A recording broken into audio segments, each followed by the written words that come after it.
moi, ce qui m'intéresse vraiment là-dessus par rapport au compte, c'est toi, en fait, la gestion, on en avait parlé, hein, la gestion du Mhm. centre de formation, enfin tout ce qui est pré-formation, formation, comment toi, t'as pu vivre ça. Alors, t'hésites pas à me couper, Sébastien, j'ai fait un petit récap. Donc, toi, tu es bien de la génération 78. Ouais. Pour ceux qui sont un petit peu plus jeunes aujourd'hui, t'es sur plus de 300 matchs en pro avec une formation effectuée à Nantes. Tu es passé par Bastia, tu as connu l'Italie, notamment la série B. Un petit peu, tu as voyagé un petit peu en Israël et t'as fini sur Nîmes. Ouais, en Israël, en fait, en Israël, j'ai pas joué. Ça a toujours été marqué sur Wikipédia, Ouais. mais j'étais parti une dizaine de jours là-bas et j'ai joué un match, mais un match justement d'essai, enfin que moi je considérais comme essai. Mhm. Et finalement, derrière, je suis pas resté. Donc, je sais pas pourquoi il y a toujours eu ce truc-là, mais j'ai pas porté les couleurs de ce club-là, tu vois. Donc, je vois pas, il y a pas trop d'intérêt à le mettre, tu vois. Je sais pas si tu, je D'accord, sais non, non, pas pas de. officiellement, j'ai pas joué pour eux, tu vois. Ok, bah, pas de souci. Et puis tu Voilà. finis du Mm, coup mm. sur Nîmes, Nîmes et Arles, mais Arles et un gros Limoges, ouais. CV, un gros CV professionnel. Et puis toi, alors pour revenir, là, j'ai fait un petit peu, j'ai fait un récap, je te dis, pour les plus jeunes, pour revenir un peu sur le vrai départ. Ce qui m'a intéressé, moi, lorsqu'on a échangé ensemble, c'est que tu as expliqué que toi, tu étais parti très tôt de chez toi. Est-ce que tu peux revenir un petit peu sur ces conditions-là? Oui, en fait, moi, j'ai eu la chance d'avoir un parcours assez linéaire et par palier, en fait. Euh, j'ai commencé par le sport-études, ce qu'on appelait, donc c'est classe foot maintenant, mais qu'on appelait sport-études, c'est-à-dire ma cinquième, quatrième. Euh, je suis parti à 11 ans, donc de chez mes parents. J'étais en internat, donc je faisais partie, où j'étais le plus jeune en fait, à l'internat des stagiaires. Mais en milieu de semaine, donc je rentrais quand même chez moi parce que je jouais pour un autre club. J'étais en sport-études à Chantilly et je jouais pour le club de Beauvais. Donc mon père venait me récupérer le mercredi midi après l'école parce qu'on avait cours le mercredi matin et pour justement faire l'entraînement de l'après-midi et il me redéposait le jeudi matin à l'école. Ça me faisait quand même une petite coupure dans la semaine, ce qui à cet âge-là était plutôt intéressant. Et pendant 2 ans, donc je suis resté en sport-études avant d'intégrer donc l'INF Clairefontaine. Donc là, à 13 ans pour le coup. Et bon, là, je restais toute la semaine. C'est pour ça que je parle de palier, c'est-à-dire que je suis allé de 2, 3 jours où je partais de chez moi avec un petit creux au milieu de semaine, à une semaine pleine à chaque fois à Clairefontaine, pour ensuite avoir des 15 ans et demi, partir à Nantes. Et là, pour le coup, bon, bah, tu rentres en centre de formation et bah, tu rentres que pendant les périodes de vacances scolaires. Donc, ça m'a permis d'y aller crescendo et forcément, ça m'a beaucoup aidé, comme je le disais, dans le vivre ensemble, en fait, dans le fait de savoir ce que c'est une vie de groupe déjà. Donc, parce que c'est jamais évident de partir de chez soi, de vivre avec ses coéquipiers. Ça l'est quand c'est pour un tournoi, pour un week-end. Mais quand c'est régulier, bah, finalement, tu vis plus avec ces personnes-là qu'avec ta famille. Donc, là aussi, ça m'a permis de m'adapter au plus vite quand je suis arrivé en centre de formation à Nantes. Ok, bah justement, là, tu as parlé un petit peu de toutes ces étapes-là entre le Mhm. sport-études, l'arrivée à l'INF et puis après le départ sur le centre de formation. Et c'est vrai que c'est un sujet, moi, qui Mhm. m'intéresse beaucoup, puisque tu m'expliquais que toi, la particularité, c'est que quand tu arrivais à l'INF, t'avais déjà 2 ans d'internat.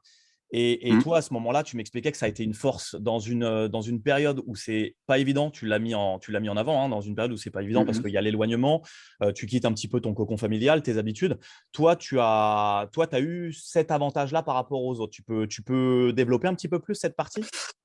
Ouais, alors, il y a plusieurs choses. Bien sûr que les 2 ans que je venais de passer en sport-études, d'abord en m'entraînant à peu près 4 à 5 fois par semaine déjà. Donc ça, il faut le comptable. Enfin, c'est hyper important parce que à 11 ans, 12 ans, bon, bah, tu es quand même très jeune. Tu as besoin de te construire aussi athlétiquement. Et le fait de m'entraîner 3 fois par semaine, plus une fois avec mon club, aujourd'hui, j'ai envie de dire que ça serait presque logique parce que le football a évolué. ou en tout cas, on a eu envie de le faire évoluer. Mais il y a 30 ans en arrière, à 11-12 ans, s'entraîner 4 fois par semaine, ça n'existait pas. Enfin, ça existait, mais je veux dire, c'était pas pour tous les enfants. Donc déjà, en contenu de séance, forcément, dans le fait de m'entraîner tous les jours ensuite à Clairefontaine, mes 2 années en sport-études m'ont beaucoup aidé. Après, le fait d'être, entre guillemets, en internat, donc de vivre avec d'autres enfants, ça aussi, bon, d'abord, moi, alors je ne sais pas si c'était naturel de bien aimer ça, ou justement si mon parcours fait que j'ai adoré vivre en groupe. Tu vois, je ne sais pas finalement, comme je suis parti tôt, mais je pense quand même que je l'avais en moi. Ça veut dire que déjà, j'adorais vivre avec mes potes, en fait. C'était pas quelque chose. J'étais très bien chez moi. Je veux dire, j'ai une très bonne relation avec mes parents, il n'y a pas de souci. Au contraire, heureusement qu'ils étaient là. Mais le fait d'être bien en dehors de chez moi, ne pas. Alors, j'ai eu des coups de blues comme tout le monde, certainement, des mauvais moments, voilà, des embrouilles, mais des mauvaises notes, enfin voilà, des trucs où tu sais que tu peux te faire engueuler, mais ça, à la rigueur, ça fait partie de la vie. Mais par contre, d'être tous les jours, d'être en chambre double avec quelqu'un, d'avoir des potes tout le temps. J'aimais bien ça. Donc déjà, et c'était pas le cas de tout le monde. Je voyais, je comparais avec d'autres enfants de mon âge qui étaient là, mais qui avaient plus de mal en semaine parce que bah, pour eux, c'était un déchirement, c'était tout nouveau. Et c'est pour ça que je dis pas je dis pas qu'il y a de parcours idéal, mais je pense que moi, en tout cas, ça m'a beaucoup aidé et ça m'a fait gagner du temps à Clairefontaine, où là, en plus de tout ce que je viens de dire, il y avait l'aspect sportif qui était beaucoup plus haut, beaucoup plus fort, puisqu'on était sur une génération d'abord très forte, mais en plus de ça, bah, une sélection avec toute la région parisienne, donc en termes de niveau et d'exigence, ben voilà, si tu voulais pas être à la traîne, si tu voulais faire partie des meilleurs, ben, il fallait du répondant. Et ça m'a beaucoup aidé. Et forcément, par la suite, ben, quand tu arrives à Nantes, même si là, je vais peut-être un peu trop vite, mais quand tu arrives à Nantes, ben, tout ce que j'ai vécu avant, et notamment ces 2 ans à Clairefontaine avec du très haut niveau pour mon âge, là aussi, ben, j'étais préparé, on va dire, par rapport à peut-être à d'autres qui, pour eux, pour le coup, arrivaient en centre de formation à 15 ou 16 ans, mais c'était leur première expérience hors de chez eux. Et moi, ben, on était deux, enfin, on était trois avec Yves de Roff et Aline Touré, on avait, je pense, ce bagage-là supplémentaire par rapport aux autres. D'accord, bah, là tu vois, tu m'as un petit peu devancé par rapport aussi à ton expérience à Clairefontaine, mais j'allais y venir. Tu arrives et tu côtoies une génération absolument exceptionnelle, puisque dedans on retrouve Louis Saha, on retrouve Nicolas Anelka, on retrouve notamment Thierry Henry et Ouais, alors Thierry, c'est pas la même. Enfin, on est ensemble, mais c'est pas, c'est notre promotion. C'est la promotion qui a un an de plus que nous, avec Jérôme Roten, avec William Gallas, entre autres. Et nous, il y a aussi Philippe Christenval, il y a Grégory Proman. Enfin, je pense qu'on a été la génération qui a sorti le plus de pros par la suite. Mais c'est vrai que, comme tu dis, comme on côtoie aussi bah, la génération qui a un an de plus, puisqu'on vit aussi avec eux, forcément, voilà, il y a du très lourd, on va dire. Et quand on arrive sur cette promotion, quand on arrive à Clairefontaine, qui est quand même un peu le berceau du foot français, tu arrives là-dedans avec le gratin, tu l'as expliqué, l'Île-de-France, les meilleurs joueurs. Toi, tu arrives dans la peau en plus d'un attaquant. Tu as toujours évolué à ce Mmh. poste-là, si je ne dis pas Ouais, de bêtises. c'est Là, tu vrai. arrives là-dedans et tu te rends compte que ça risque d'être un peu compliqué à ton poste. Je sais que tu m'avais un peu raconté cette anecdote que là, C'est bah pas là tu moi qui me tombes. rends compte de ça, en fait. Enfin, ce que je veux dire, c'est que moi, déjà, la promotion de laquelle on parle là, au moment où j'arrive, je sais que c'est très bon, parce que j'ai fait les tests avec eux, mais je peux pas, à la base, je peux pas savoir qu'elle va être aussi forte. Je le sais une fois que j'y suis, et aussi une fois que on fait, nous, des oppositions, justement, avec cette génération-là, contre ben, celle de Thierry Henry et compagnie, et qu'on gagne, en fait. Je le sais après que vraiment, on a vraiment une génération, une équipe très, très, très forte. Et sur mon positionnement, euh, c'est vrai que j'arrive, je, j'ai fait les tests en tant qu'attaquant pour rentrer. D'ailleurs, pendant ces tests-là, c'est Nantes me repère et je signe mon contrat au moment où je rentre avec Clairefontaine. Je signe déjà pour Nantes et Reynald de Noex, qui m'a vu en premier avec Guy Lyon, me font signer à Nantes comme attaquant.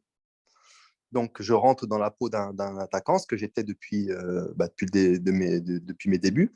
Et c'est justement André Mérel, notre éducateur, qui va me repositionner au milieu après avoir eu une discussion avec moi en me disant qu'il pense que j'ai les qualités pour m'épanouir à ce poste-là et aussi qu'il a énormément de concurrence devant, Anelka, Saha, il y avait aussi Alioune Touré, il y avait 3 ou 4 joueurs, Michael Pizzo, des joueurs qui avaient beaucoup de qualité aussi. Et il pensait que j'allais pouvoir m'épanouir là. Donc, et finalement, il m'a repositionné au milieu. Et j'ai fait mes 2 ans de formation en tant que milieu de terrain pour ensuite arriver à Nantes à ce poste-là. Tu parles d'intégrer du coup l'INF au moment où tu intègres. Du coup, tu signes déjà ton contrat. Tu sais déjà qu'au bout de 2 saisons, tu vas rejoindre le FC Nantes. Dans la peau d'un joueur, d'un futur Nantais, est-ce qu'on a tendance peut-être à se relâcher pendant 2 ans? Enfin, en tout cas, on peut croire que ça va être peut-être un petit peu plus facile que les autres pour d'autres personnes qui, eux, étaient plutôt dans l'incertitude. Toi, comment ça s'est passé cette période Clairefontaine pour toi? Pour moi, c'était impossible. Bien sûr qu'il y avait quelque part l'assurance de pouvoir intégrer un centre de formation à la sortie des 2 ans et là aussi c'est un objectif et pour les jeunes joueurs, leur famille aussi et Clairefontaine, de placer un maximum de joueurs par promotion. Donc c'est vrai que le fait d'avoir signé avant, ça m'assurait ça déjà, mais à aucun moment, et ça, j'ai pas eu besoin, enfin, j'ai pas le souvenir que Nantes, mais par exemple, remonter un peu les bretelles, ce qui pouvait être le cas avec certains joueurs sur le fait justement qu'on se relâche. Ça n'a jamais été mon cas. D'abord, je pense que c'est pas mon tempérament. Enfin, c'était pas mon tempérament. Je pense aussi que, comme j'ai dit tout à l'heure, il y avait tellement une exigence de haut niveau dans ce groupe-là il fallait du répondant pour pouvoir, on va dire, être un joueur important de cette promotion. Quand je dis important, c'est on faisait quand même pas mal de matchs en milieu de semaine contre des clubs pro, les oppositions contre justement la génération au-dessus. Donc même si on n'avait pas, nous, de championnat, puisque le week-end, on jouait pour nos clubs, il y avait quand même ce truc d'être quand même dans la peau d'un titulaire. Voilà. Donc on est petit, on est en préfaux, mais on est déjà dans l'esprit de compétition. Même s'il y a forcément, on a l'âge qu'on avait, on fait un peu des conneries. Voilà. Heureusement, j'ai envie de dire, mais il y a déjà cet esprit de compétition. Mais pour répondre à ta question, moi, non, je n'ai pas le souvenir. Je ne dis pas qu'il n'y a pas des entraînements, voilà, mais globalement, je ne me suis pas relâché. Au contraire, j'ai continué à travailler. Et puis après, il commençait aussi à avoir l'équipe de France des jeunes en moins de 15 ans. Donc, il y avait aussi un objectif aussi à ce niveau-là. Voilà, je me suis toujours fixé des objectifs assez hauts. Et je pense que je n'avais pas le choix parce que j'avais peut-être pas autant de qualité physique. Je ne parle pas de technique, mais physique, de vitesse notamment. J'ai toujours eu un manque de vitesse, la vitesse pure. Après, il y a la vitesse d'esprit, il y a les premiers appuis, tout ça, mais la vitesse pure, j'ai toujours fait partie de ceux qui allaient le moins vite dans mes promotions. Et c'est aussi certainement pour ça qu'André Mérel ne voulait pas me laisser devant. Et je l'en remercie encore. Mais j'avais d'autres qualités. Et voilà, mais bon, franchement, non, j'ai toujours travaillé dur, quoi, en tout cas, pour réussir à aller le plus haut possible. Tu parlais de l'équipe de France, donc tu vas connaître les joies de l'équipe nationale à partir des moins de 15 ans. Au niveau du FC Nantes, toi, forcément, ton objectif, ton rêve c'est de signer pro. J'ai le souvenir que tu m'as expliqué qu'au final, que tu revenais de loin, que tu as un passif assez exceptionnel. Et quand on fait un petit peu la relation pardon, avec ton contrat pro, parce que je crois qu'il y a un rapport avec des blessures. Tu me disais, hein, est-ce que tu peux Ouais. revenir aussi sur cet épisode? Parce que voilà, c'était très incertain. Et puis, tu as eu cette chance de tomber sur un sélectionneur qui t'a fait confiance jusqu'au bout. Est-ce que tu peux revenir là-dessus? Ouais, alors, bon, ça, forcément, c'était à Nantes. Moi, j'arrive à Nantes en 94, en juillet 94. Donc, je suis moins de 17, mais enfin moins de 16, première année. C'est Loïc Amis, mon entraîneur. Donc, la chance aussi, c'est qu'on arrive à 3, c'est-à-dire avec Alioune Touré et Yves Deroff. Donc, ça aussi, c'était plus facile d'arriver en groupe. Euh, j'ai une première année plutôt très bonne, on va dire, puisque je joue en 17 nationaux, donc avec des joueurs qui avaient un an de plus. Je m'entraînais souvent avec la Nationale 3, qui était l'équipe 3 des seniors, donc des fois avec des hommes, quoi, on va dire. Donc j'ai une première année plutôt très bonne. Donc, et la deuxième année, euh, donc je m'entraîne et je joue régulièrement avec la réserve déjà en National 2. C'était Reynaldo Noax, entraîneur. Je fais partie de la Gambardella. Donc pareil, je fais partie des plus jeunes, des tout plus jeunes. Et je suis en équipe de France de jeunes.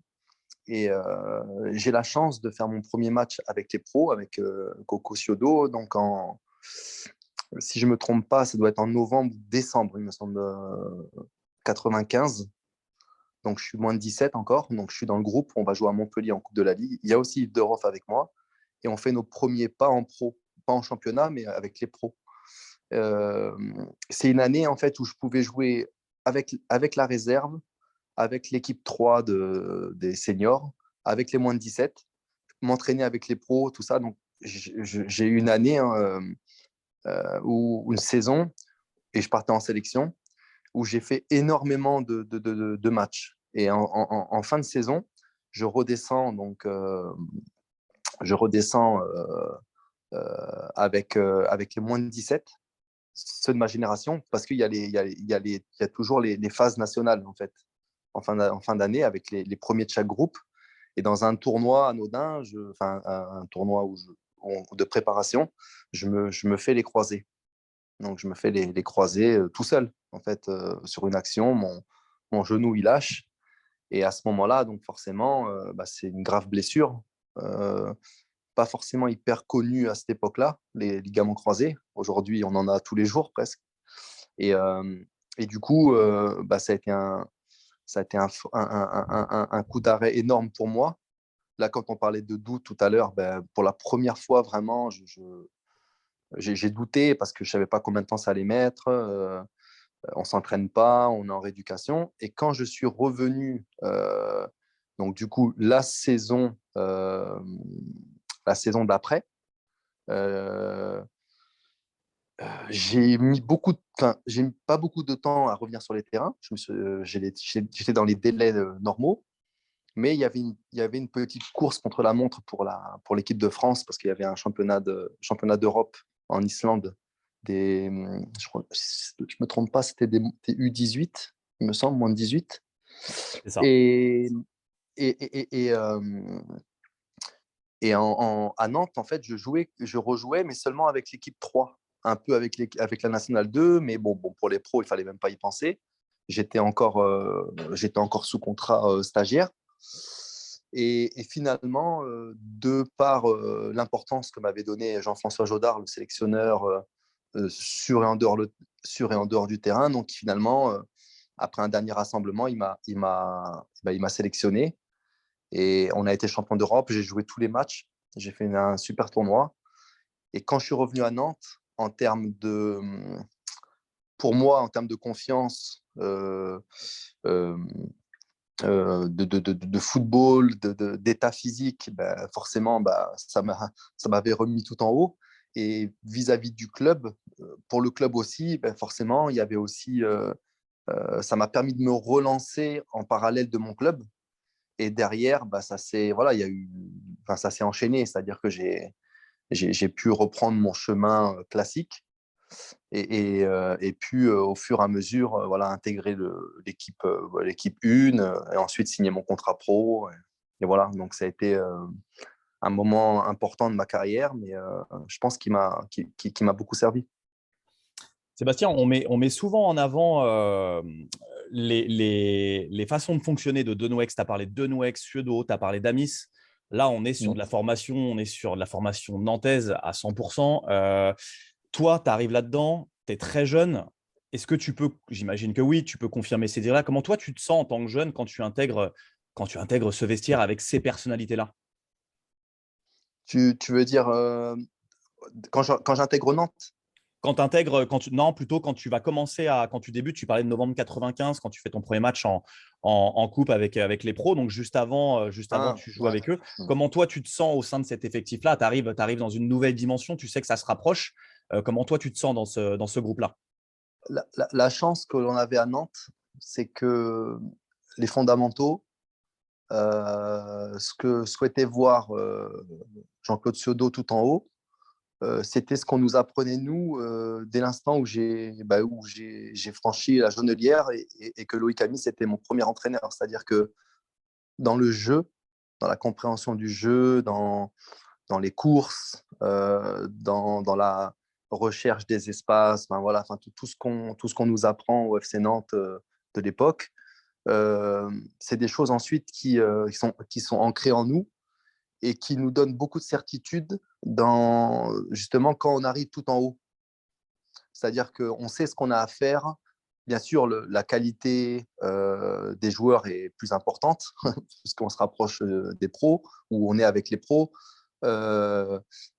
C'est des hommes d'expérience, des mecs pour beaucoup qui avaient aussi gagné le titre de champion de France. Il y en a qui étaient partis, mais en 95, il restait quand même des joueurs qui avaient été champions ensuite. Euh, et, et il y a toujours eu cette culture jeune qui fait que quand tu arrives en haut, bien sûr qu'après, il faut se battre aussi pour, pour gagner sa place, ou en tout cas pour montrer qu'on a le niveau. Mais il y avait une vraie entente et une vraie volonté de la part des anciens de mettre dans les meilleures dispositions les jeunes qui montaient. Tu vois, c'est un peu une tradition, enfin, c'était.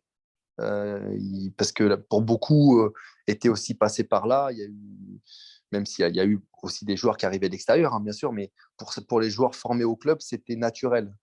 Donc, dans ce que me demandait Reynald Denouex, dans ce que me demandait Jean-Claude Sodo, c'est des choses, il ne parlait pas chinois, quoi. C'est des choses que j'avais déjà fait auparavant, avec Loïc Amis. Donc, oui, c'est toujours pareil. Le curseur, il monte. Mais ce qu'on te demande, tu sais le faire. Tu sais le faire. Si tu es là, c'est que tu sais le faire. D'accord. Donc là, tu as cette confiance-là en novembre 95. Tu es jeune, c'est peut-être une façon aussi de te montrer, bah voilà comment ça se passe un petit peu chez les grands. À l'issue de ça, tu dis que tu repars un petit peu en réserve. Et sur ce que je vois, tu me coupes si je me trompe, sur ce que je vois, en fait, Mm. tu intègres pleinement le groupe pro plutôt sur la saison 98-99 parce que je vois 24 matchs joués. Toi, comment ça se passe dans quel état d'esprit tu es? Tu commences à t'imposer de plus en plus. Tu es un joueur quand même si tu n'es pas arrivé à Nantes très très jeune, on peut dire que tu as eu on va dire une post-formation à Nantes. Comment toi tu te sens Non, je suis arrivé jeune à Nantes. Aujourd'hui, enfin, euh, pour moi, pas le départ, mais le centre de formation, c'est tout ce qui avance, c'est de la préformation. Mhm. Avant les U15, voilà, c'est de la préfo. Donc moi, je suis arrivé à l'âge auquel on rentre dans un centre de formation. Donc j'ai été formé pleinement à Nantes. Bien sûr, il y a eu Clairefontaine, mais et pour répondre à ta question, moi, j'ai toujours été impatient, sans manquer de respect à mes aînés ou à ceux qui jouent à mon poste. J'ai toujours été respectueux et je le suis dans la vie aussi. Euh, mais par contre, j'avais une envie incroyable de réussir de par mon travail, tout ça. Et c'est vrai que cette année-là, donc la première année où, comme tu le disais, où j'ai commencé vraiment à jouer, euh, le début de saison, il était un peu bizarre, c'est-à-dire que je faisais partie du groupe pro, j'étais pro, j'étais jeune pro, mais j'étais sous contrat. Et c'est vrai que je jouais très peu en début de saison. C'est-à-dire que quand j'ai début de saison, c'est de la préparation en Autriche jusqu'à mon premier match où je suis rentré à Bordeaux. Je faisais quelques bancs, mais je ne rentrais pas. Donc, je redescendais en réserve. Voilà. Mais j'ai envie de dire comme un jeune. Il n'y avait pas de souci. Mais pendant ce temps-là, tu en avais d'autres qui commençaient à jouer. Et moi, j'étais impatient. Et c'est vrai que du moment où Reynald de Noax m'a donné la possibilité d'être sur le terrain, ben là, voilà, ben, j'ai saisi ma chance, comme on dit.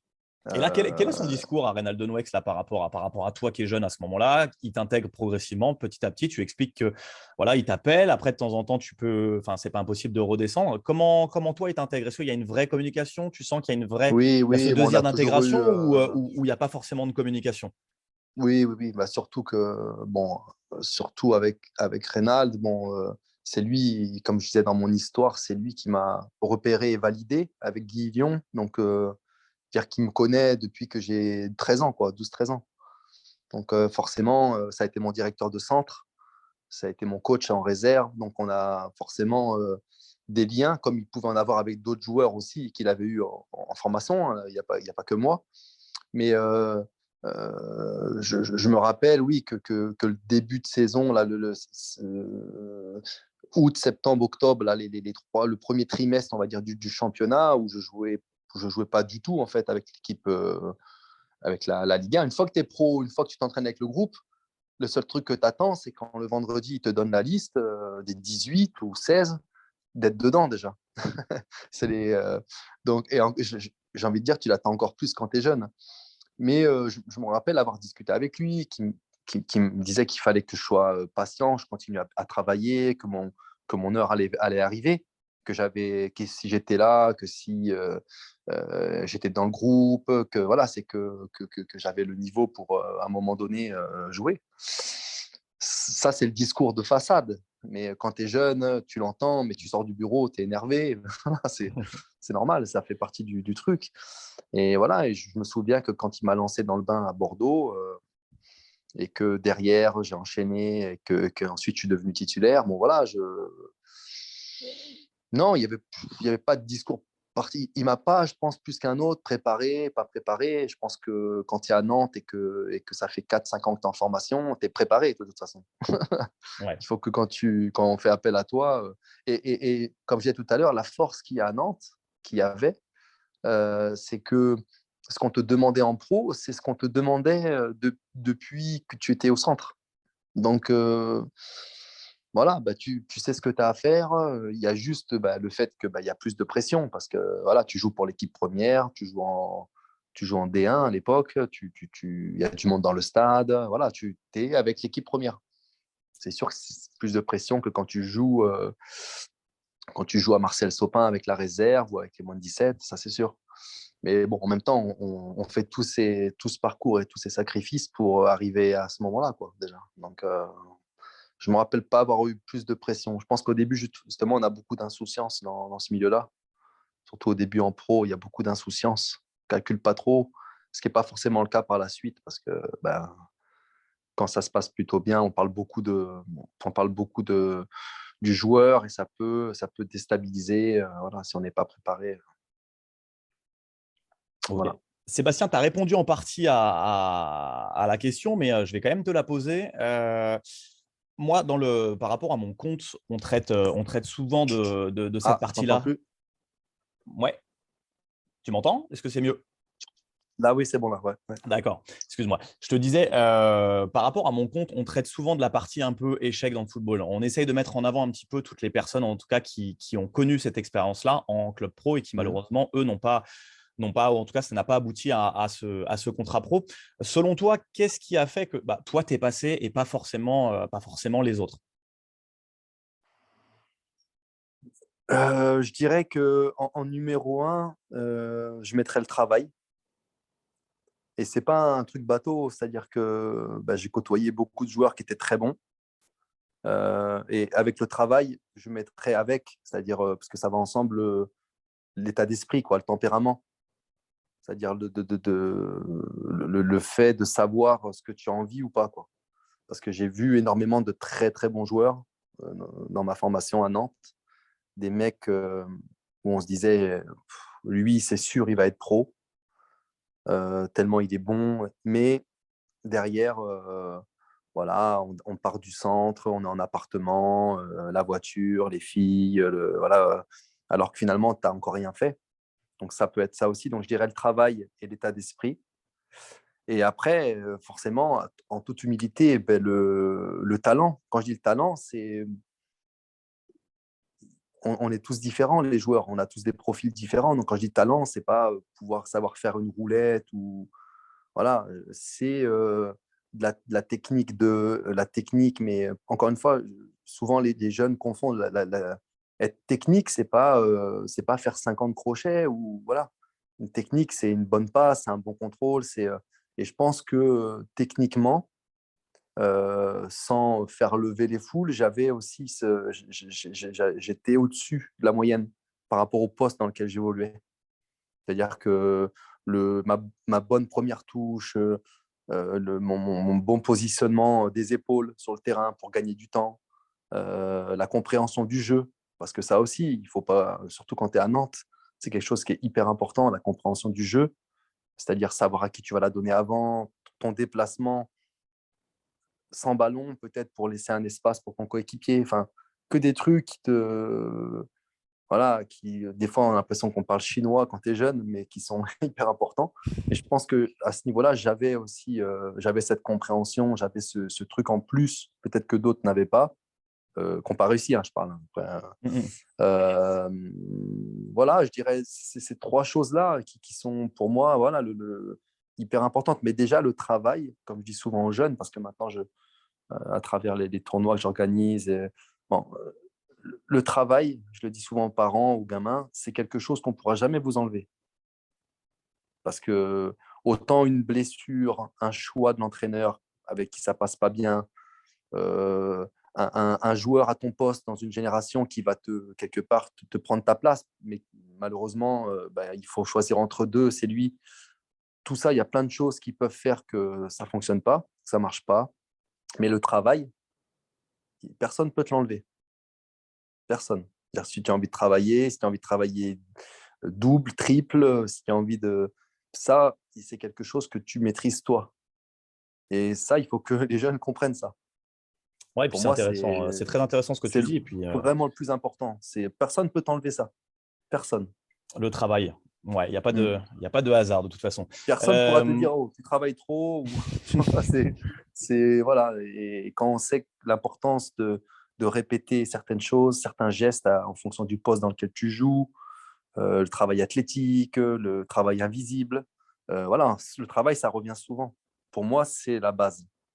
Bien sûr que si tu as du talent au-dessus des autres, en plus de ça, mais souvent, c'est l'inverse. Souvent, tu as des mecs qui ont du talent plus que d'autres, et tu as des besogneux, entre guillemets, des mecs qui sont corrects, mais voilà.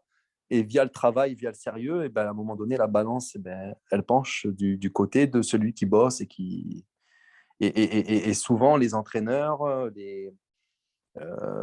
ceux qui choisissent, ils vont aller sur la fiabilité. Et le fait d'avoir ce type de joueurs-là, c'est des joueurs sur lesquels tu peux compter, des hommes, tu vois.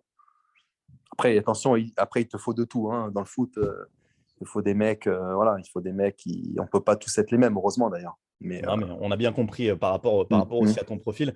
Sébastien, mm, on va pas tarder à. Je vais te laisser un petit peu mm, tranquille. Juste une dernière question. Donc, on a dit plus de 300 matchs en pro. Je ne l'ai pas forcément évoqué, mais du coup, après, tu poursuis sur l'équipe de France Espoir avec quelques sélections. mm, Parmi tous les souvenirs que tu accumules avec ton gros CV, mm. si tu devais remettre en avant peut-être la plus belle période de ta carrière, qu'est-ce qui te vient comme ça à l'esprit? Non, la plus belle période. Alors, j'ai deux choses. Il y a deux moments, on va dire. C'est la première Coupe de France avec Nantes, parce que c'est un groupe, beaucoup de jeunes formés au club qui se connaissaient déjà depuis un moment. Donc, en plus d'être en pro, gagner un trophée euh, très jeune, parce qu'il y en a, t'as des très bons joueurs qui gagnent pas de trophée. Donc, je me rappelle de ce moment-là, il y avait Sébastien Massé, qui était mon pote de chambre aussi, depuis l'époque, et qui était aussi voilà, dans le groupe. Enfin, c'était incroyable de gagner et de faire lever des supporters. Nous, on était encore des gamins. Voilà. Donc, cette première année-là où je commence en pro et qu'on gagne la Coupe de France contre Sedan, c'était un moment vraiment incroyable. Et après, dans un autre registre, et c'était peut-être le plus dur, c'était aussi euh, l'année où je me suis senti vraiment fort, c'est avec Arles Avignon en Ligue 2, quand je reviens en France. et que le club monte en Ligue 1 pour la première fois de son histoire avec un groupe, mais voilà, inexpérimenté, à part Kaba Diawara et moi, enfin que des mecs qui avaient joué, qui avaient joué en national, voilà. Et l'apport d'André Ayou, à l'époque aussi prêté par l'OM, où là, on déjoue tous les pronostics avec notre plus petit budget et on monte, on monte en Ligue 1. Alors, je ne parle pas de la Ligue 1, après, ça a été très Mm. compliqué. Mais cette L'aventure. année-là, ça a Mm. été incroyable. Souvent en France, après 30, 31 ans, on a tendance à dire qu'on est un peu vieux. Et moi, je revenais d'Italie, j'avais un parcours depuis 2 ans très compliqué. Des clubs des essais dans des clubs, j'ai pas été pris, j'étais reparti en Italie, j'étais revenu. Et cette année-là, voilà, j'avais joué les 38 matchs, j'étais le capitaine de cette équipe, puis on est monté. Non, c'était l'apothéose. Franchement, c'était vraiment un moment. Puis un championnat, c'est dur, c'est long. Et ça a été vraiment un moment. Voilà. Donc ces deux moments-là, j'ai du mal à en choisir un. Et presque, si je devais en choisir un, je prendrais presque Arles, parce que dans la difficulté. Mais après, c'est dur de dissocier, parce que le premier, ça reste quand même avec voilà, un titre avec des potes. Voilà, une Coupe de France, c'est un super trophée. Donc voilà, je dirais voilà, ces deux moments-là.